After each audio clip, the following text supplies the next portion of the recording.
Yun, si Nanay. Nanay. Tanungin natin. Nay, sino bang napupusuan mong mayor ngayon, 2025? Dalawa lang naman yung choices natin dyan. Si Along Malapit. Si Along. Yun, galing. Pwede po mamalaman bakit si Along? Maganda ang palakad niya eh. Sa Caloocan, sa lahat ng district niya. Ano po ba yung mga natatandaan yung project o nagawa Marami, ninyo? di ba? Diyan sa Caloocan. Tulad na? Maraming yung mga department store, yung mga building na pinagawa niya, marami, di ba? Walahan. Marami, mga daan, mga ano. Nay, kamusta naman yung malapitan nung pandemic? Yan. Okay lang, kasi nagkaroon na din kami. Nilalagyan kami ng, pinapadala kami ng mga ano rito. Yung mga food packs. Ano yung mga food packs? Bigas, may mga dilata. Okay. Noodles, mga kape. Oo, yung kape, Yan. kasama. Hindi kasi meron kasi iba, may iba kasi nakakarating sa atin, may nakakalimutan nila yung mga nagawa ni Along Malapitan nung pandemya.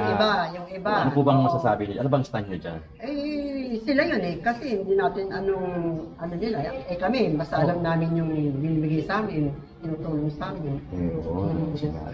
Nay, meron din kasi umiikot ngayon sa mga social media, sa Facebook, yung about sa krimen sa Caloocan. Sinasabi nila na hindi raw safe. Ano po ba kayo bilang residente ng Caloocan?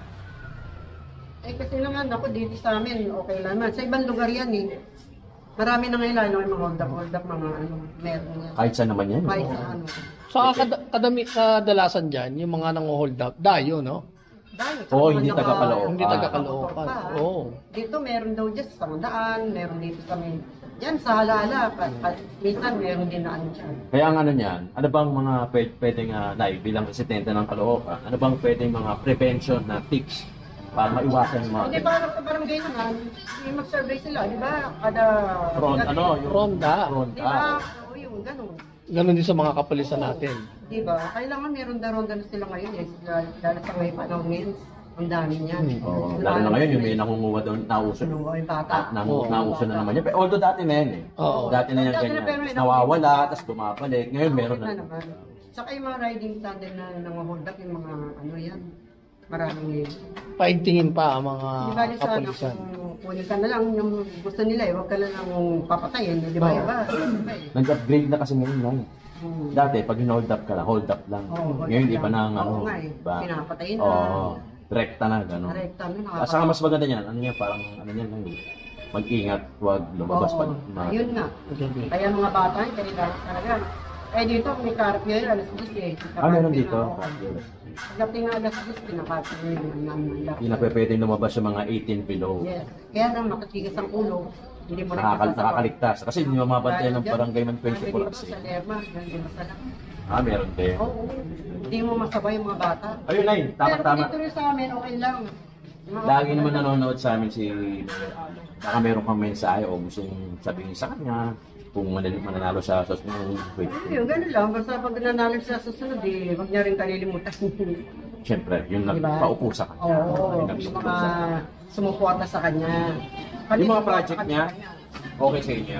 Pero tatalo yun. Ay, sa tatay. Ayan, si tatay. Ayan. Bakit sa tingin niya tayo na hindi matatalo? Marami kasi project.